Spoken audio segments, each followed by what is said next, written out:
Hi, I'm Richard Felson, Product Manager from TCL Electronics Australia and New Zealand.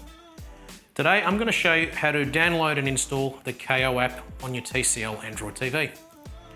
First of all, you're going to go to the Google Play Store. And then in your Google Play Store, you're going to go to the search icon. So you just scroll up with your remote control.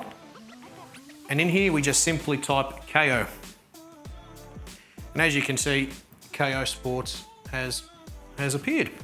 So we select Enter, and we select Kayo Sports. And then we just simply install. Now that it's installed, we just want to make sure that Kayo Sports is visible on your homepage.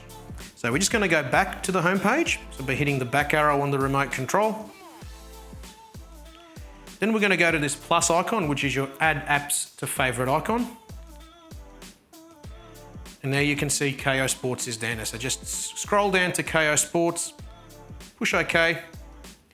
Kayo Sports is now on your homepage, ready to go. You can now enjoy all the wonderful content and sports that Kayo has to offer. Be sure to subscribe to our channel for more exciting tips and tricks. Thank you.